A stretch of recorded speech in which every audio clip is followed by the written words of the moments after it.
All right, my financially intentional people, we are joined by Asia Evans, and we are going to talk about the super duper important topic of financial therapy because most of y'all, all of us need financial therapy. Okay, let's just keep it real.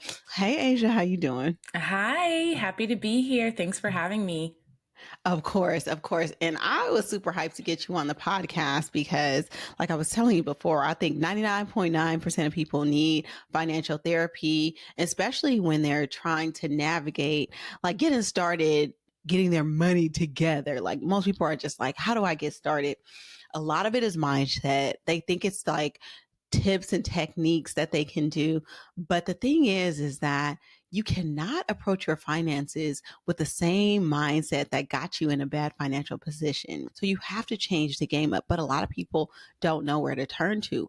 And in all honesty, I just learned about financial therapy as this thing, right? But then I'm just like, where are all the financial therapists and where are all the financial therapists that can relate to people like me? Right. And so before we dive into all the financial therapy stuff, I just want you to introduce yourself and how you got into this space.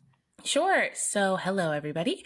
I am Asia Evans. I'm a licensed mental health counselor and financial therapist. So, I have been in the mental health industry and in the field for over 10 years at this point. I think, 14 years? Yep, 14 years out of grad school, and was solely really working as a therapist in mental health, community health, all over the place in mental health. I've been there somehow, some way, some form. And I didn't realize that financial therapy was even a thing either. So you're not the only one. Nice. And I'll say when I went on a journey, if you will, a financial glow up, still glowing up always to where I want to get to. But really about 10 years ago, that's when I found personal finance, and I was gobbling up all of the information. The landscape did not look the way it looks today 10 years ago. So it was really me looking at blogs or finding hints of information here. There was a ton of debt-free community conversations, but it wasn't always diving into the nuances of personal finance. And it started out because I was in New York City. Both of my parents are from New York City, but I grew up in upstate New York and then moved here after grad school. And I was making more money than I ever had before. And I did not understand where my money was. And my money was out in the wind with everybody else because I was living my best life and going to brunches and still trying to pay for my car and still have a nice apartment and living. I was making it rain and I was living. And I was just like, oh, I can't afford to do that and have my money do the things that I wanted to do. And for me at that time, it was mostly just saving. I was paying into my 401k that I got through my job, but not in a way that mattered. It was kind of like very, put $100 here and just set it, forget it, don't worry about it. And then I'll tell you, I did one of the cardinal sins. I took that money out when I left the job. I cashed it out. I did not roll it over because I just didn't know. Yeah. Cashed it out.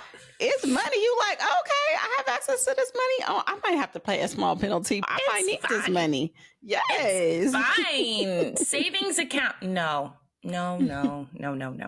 But long story short, that's when I had my awakening that something needed to change. And I could not get enough of financial education. I just loved it. I wanted to read all of the books. And to your point, I think there was a part of me that was trying to find out the next trick, the next tip that was going to change my money life. But really, I needed to look within. And when I started to look within, I was like, you know what? I just don't feel as good as other people with money. My self-esteem is hurting when somebody else is dropping down their card at brunch and I'm a little hesitant, but I don't want people to know that I'm hesitant, but I'm still going to drop it, but I'm uncomfortable right now. And my self-esteem was really not doing so hot. And I work in mental health in New York City. So my salary at the time, I think I was making 60, which was a big deal to me. Like 60,000 was more than my parents had made. And we lived a lovely life in Albany, but the cost of living is very different. And I didn't understand. My friends were making so much more money than I was. I mean, $60,000 in New York City. I don't know what year that I was like, I'm making it. No. But girl, no. Ain't it? No. It wasn't it. And I thought it was. I really did think it was. And I was just trying to do too much and trying to keep up with my friends and shop. And like I said, go to brunch and go out to dinner that same day and go to the movies and then keep going drinking. Like I was just having a good time, but I just wasn't doing the right thing with my money. And I was feeling bad about it. So that's what brought me into the field. And I had trying to figure out a way to mesh the two industries for a long time. And then I stumbled upon financial therapy and I was like, oh, this is it. This is what I want to be talking about. This is what I'm already talking about. I just didn't have a name for it. Okay. So in transitioning into that space, what helped you create like a therapy framework around that? Mm-hmm. Did you get an extra certification? What did you have to do to adapt to that style or bridge that into your current practice? Yep. So, I mean, I was already coming in with a leg up because I had spent so long in mental health and had the theoretical approaches in terms of mental health wise. It really was just me understanding and layering on the money part and how money might be the trigger for people to go into these places with their mental health. The first center I found was a Center for Financial Social Work. So I took that course and then I found the Financial Therapy Association, which I'm very involved in now. I took their course as well. I also did the course through Trauma of Money and just, I wanted more information. So this was about my own learning and my understanding. And that allowed me to really understand where I was coming from personally, and also how I wanted to show up for my clients and my potential clients and how I wanted to talk about the money and emotional part. That's so dope. So it sounded like you were your ideal candidate. How did you use your ideal client, I should say, but how did you use these practices on yourself? Yeah, because again, therapy, right? I have always been an introspective person. So I would always ask myself those hard questions. I would dig into myself. I would journal. I would really spend a lot of time thinking about how I felt about things. And I'm a very honest and transparent person. I think it has gotten more so as I have been working for myself, but I've always just been like this. So if somebody would ask me some of those harder questions, I'm like, okay, you're going to get this answer. You're not going to get just a fine, okay. I'm going to go to these places and it's okay if you don't want to, but I'm going to start thinking about it myself. So I think that just natural propensity to really dig into myself was really, really helpful. So then when I do it with my clients, I'm like, is that your honest answer? Because if that was too quick, I need you to think a little bit harder. And I want you to get uncomfortable with your own honesty, saying it out loud. And that's been really helpful. So how has this helped you financially in your habits? You was out there living, girl. I was. What milestones have you been able to reach? As we know, this is a marathon. This is not just a destination. This is a marathon. So we're continually improving. But what personal milestones have you been able to achieve on this journey? Yeah, many, because my life has changed so much in the 10 years. I took investing and saving for retirement a lot more seriously. So that was really helpful. When I started, so I had a 9-to-5 and then I had my private practice on the side. I was able to we were able to pay for half of our wedding because I was working and saving our money. Paying for a down payment on our house was so helpful. I just understood what to be doing with my money. I did get out of credit card debt and then got back into credit card debt, which is fine. I also have 2 kids in daycare, and that is the price of people's mortgage here. Let me tell you something. Let's not talk about the daycare. I'm newly traumatized again. It's not even a year until I stopped paying for the daycare. And I do pay for after school care, but that's not the same as daycare. But girl, paying this daycare for this baby, honey, traumatized. It's only been a week. It's fresh. Okay. So I'm gonna need some therapy around that. Let me just say, it's a lot. I'm here for you. I'm here for you because it's crazy. It's really Yes, crazy. for real. So yeah, and I have student loans. So trying to manage taking care of my family the way I want to, managing my money in a way that feels good while also investing. And I'm honest about this because I think people hear us, I'll call myself a little financial therapy guru, if you will, or the thought leaders in the space, and they expect that we're always doing everything right. And that's just not the truth. Like it's still hard for me too. I had to realize how frequently I was comparing myself to other people, how frequently I was spending to really keep up with the Joneses. That is my thing. And in a different way. I like clothes, but that's not a big thing for me. I like shoes, but I want like fancy You shoes. like nice things. I like nice things. Yes, And I it's could nothing afford wrong nice with things when I that. didn't have 2 kids. Girl, girl, love them to death. But let me tell you something, they a big setback, honey. Listen, we could be trillionaires, okay?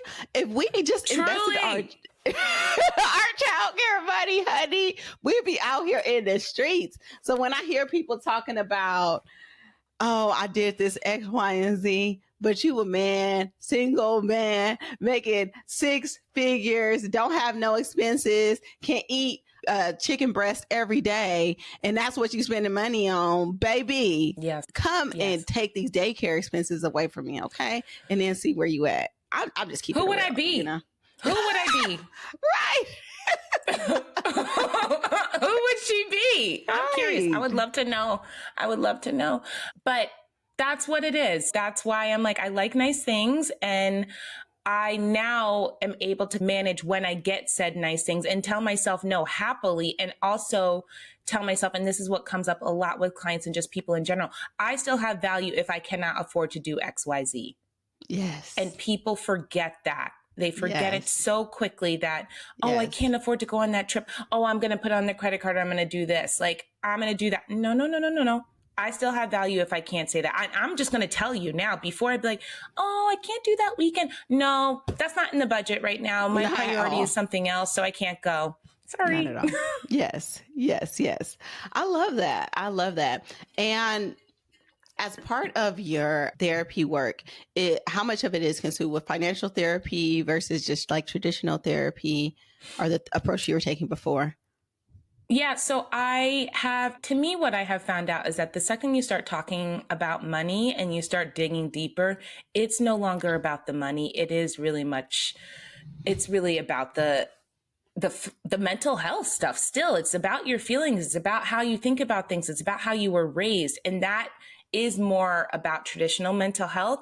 However, I still have some clients that I've been working with for a very long time that they know who I am and what I do. So we always going to talk about the money, but they're really there because I have been their main therapist for years. And they're like, girl, I'm not getting rid of you. You can do whatever you want, but we're going to make this time. So that's fine too. So I would say probably maybe 60% of my clients are now only financial therapy and 40% are traditional mental health, but it bobs and weaves and dips in and Yeah. mixes. Yeah, I can see those lines being really blurred. But you already have my opinion on this and I've already shared it. But who do you think is the ideal candidate for financial therapy? Everyone. Correct. So I think, does everybody need to go to a financial therapist? Probably not. But I do think that people really need to spend the time. And when I say get honest with yourself, brutal. You need to get down to the nitty gritty within yourself about where are these feelings coming up from? Because a lot of times what we do with our money is coming from our past, is coming from our childhood, is coming from what we witnessed when we were growing up. We're doing it despite of or in spite of. And I don't think a lot of people realize, oh, I'm just trying to cope with something. I'm trying to feel better about something. And I'm using my money to help with that anticipation, that dopamine hit. It feels really good. Like, I'm not going to hold you. It feels great. But that is not the only way that we need to be coping with what's going on for us. And money is so easy to do that. If you find that you are repeating the same exact patterns, if you feel crappy about your money all the time, if you find that you're not able to either stick to your budget or meet your goals in a consistent way, time after time after time, you're making the same kind of mistakes or same missteps, it might be time to talk to somebody. Definitely, definitely. Now, I think this is a very good time in society where people are focusing more on mental health, especially in our communities where seeking mental help was taboo. But now it's more like a norm. Everybody is talking about it. Everybody is recommending it. However, there's an extreme shortage of mental health therapists that we feel like we can relate to. And then I'm quite sure in the financial therapy space, that is shrunk down even more. Like, I know you're probably all booked and busy. Are you taking new clients, or how do you recommend people find a financial therapist? So I am taking new clients, but I don't have a whole ton of spots. You are correct. There's not a ton of space.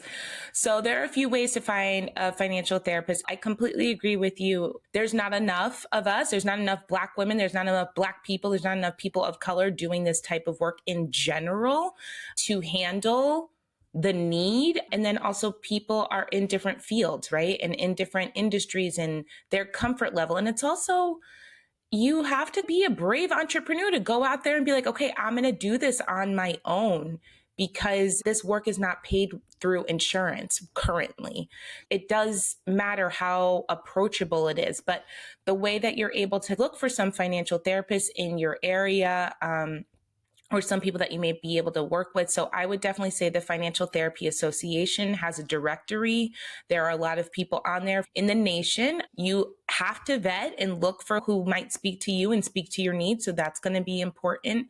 But also there are some of the other bigger therapy sites to look into, the Psychology Today's, the Zen Cares, the Therapy for Black Girls, where you can see, hey, is this person talking about money at all? And not a lot of us are. Truly, like, financial therapy is still very new and still very young, and we have some ways to go to get the word out. But ask your therapist. And listen, if you Google some of us and you find us online or you see us on social, slide into somebody's DMs. Nobody is upset with a potential client sliding into their DMs to be like, hey, are you taking people? How could we potentially work together?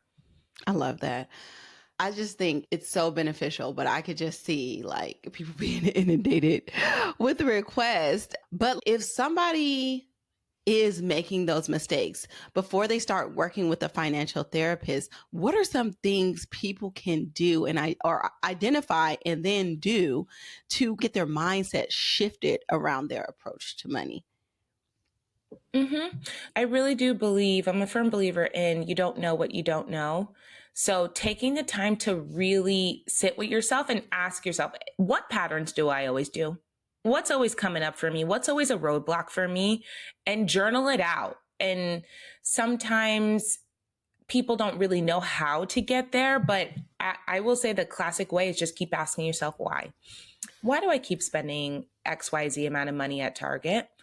Because I really like this thing and I thought that was going to be cute. Okay, why? Oh, because I don't feel good at home. I want my living room to look really nice. So I wanted to buy that lamp. Why? Because I don't love where I live. And keep drilling down into why.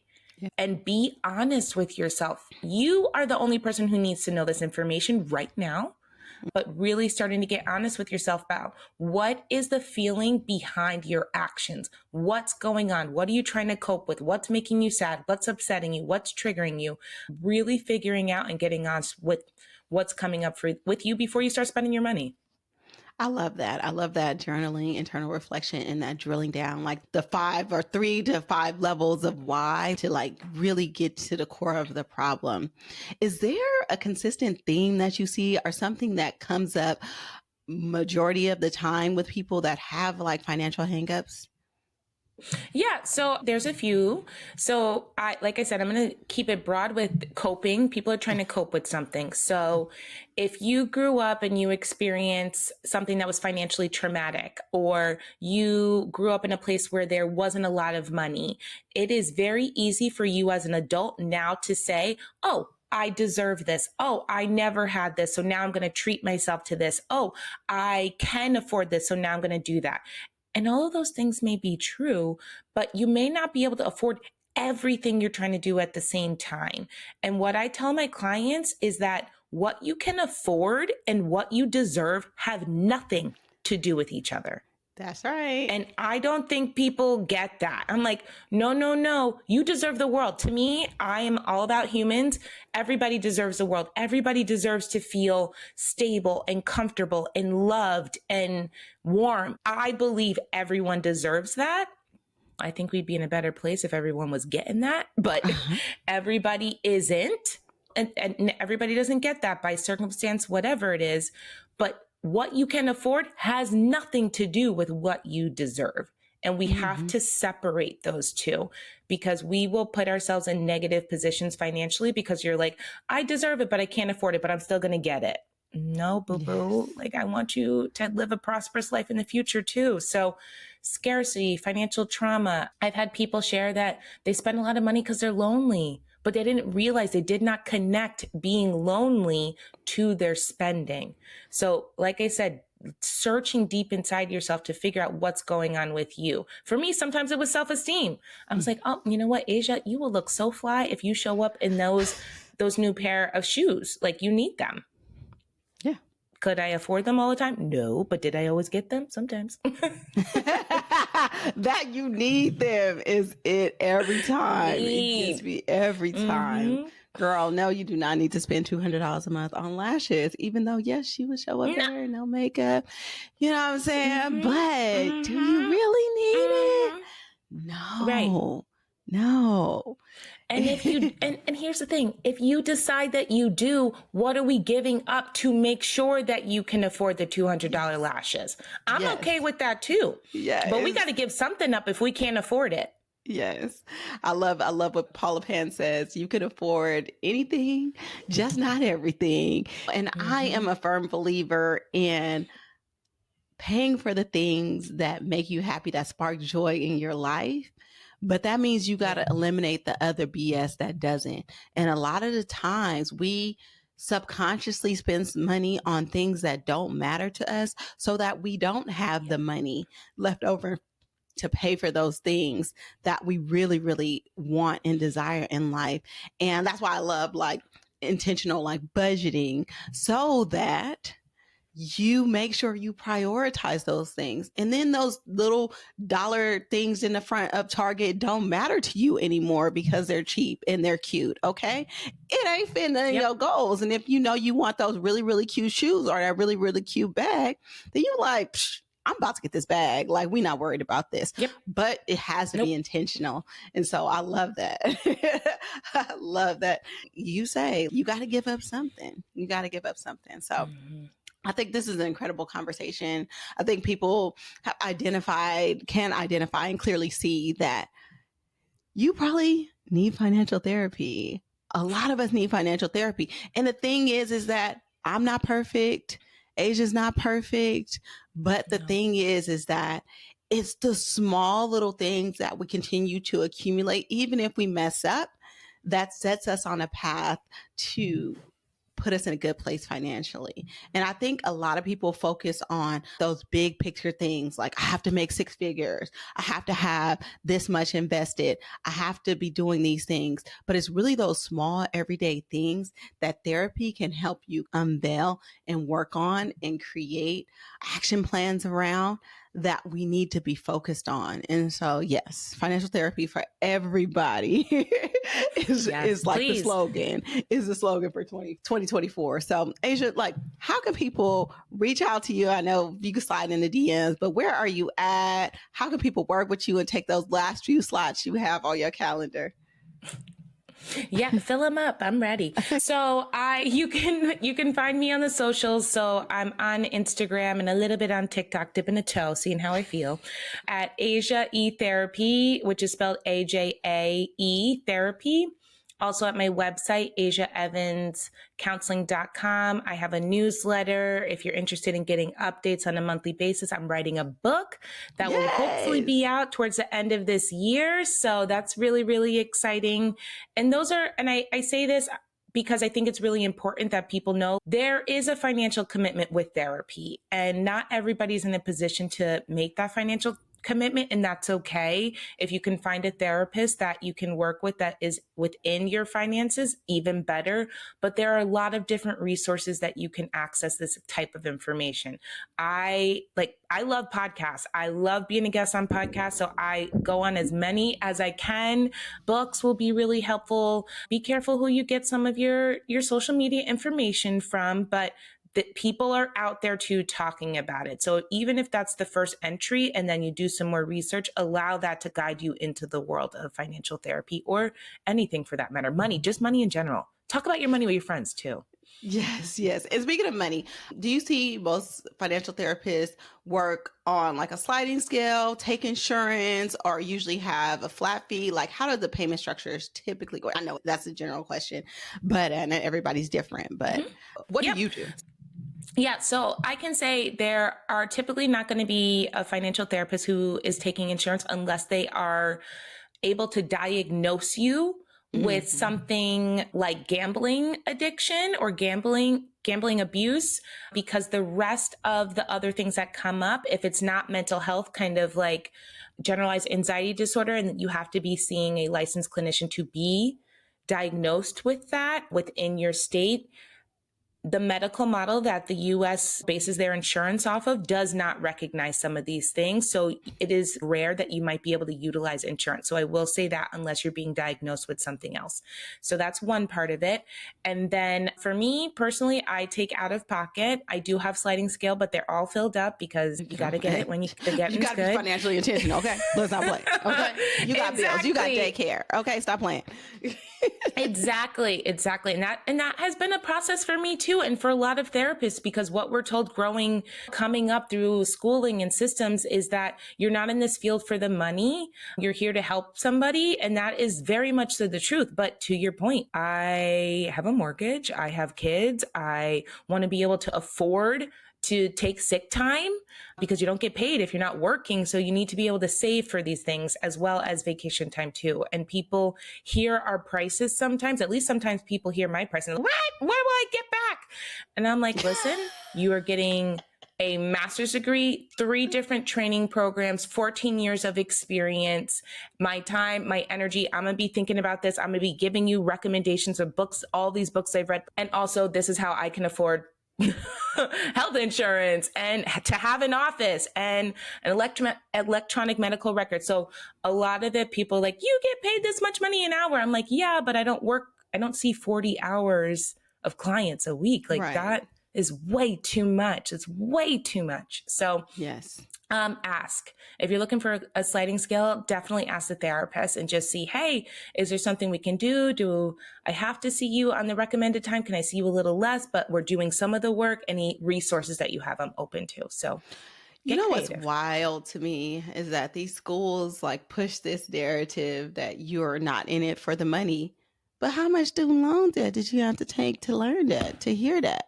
I'm just saying, stop playing with me, okay? I just paid you. So I need to get my money back, okay? All right. Yes. I just had to bring that up because that's really wild to me. The other thing is that I really feel like this should be incorporated in a lot of EOP programs, work-related, I forgot what employee something program, because people are really struggling. And I really feel like that creates a healthy workforce. When somebody is financially stable, they're able to show up at their job a lot better. And so I think there should be a push for, if it's not insurance covered by insurance in that way, it should be an employer sponsored benefit. for people who are traditionally employed or away. I know there's EOP programs, people who are self-employed can buy into, but I really feel like this should be something that is covered by these employers. Yeah. It just doesn't make any sense that at this day and age we have to pay out of pocket for something that is so important. And I really feel like financial well-being is a part of emotional well-being, because like debt and being in a bad financial place has a tremendous physiological effect on us. And I think a lot of people don't talk Exactly. about that. You feel it when you're not in a good place financially. You're not sleeping right, you have anxiety, it creates all kind of Yep. problems in your life. It messes up your relationships because it just changes the way that you move in the Everything. world. And so it's so important. And until we get a solution around it, there are options out there. And I love that you have a tiered system. Listen, if you can't afford to pay me, check me out on these podcasts. I'm writing this book. So there's levels, right? You're either going to pay with time or you're going to pay with money, but this is something that you should definitely invest in. So I really appreciate you, Asia. It's always a pleasure talking to you. You dropped so many gems today. And I hope people are able to reach out to you or take advantage of the resources that you have. But like overall, I just wanted to thank you for doing what you do and for taking the time to talk to the financially intentional audience about it. Absolutely. Thank you for having me. This was so fun, and this time flew by. It did. It did. All right, girl.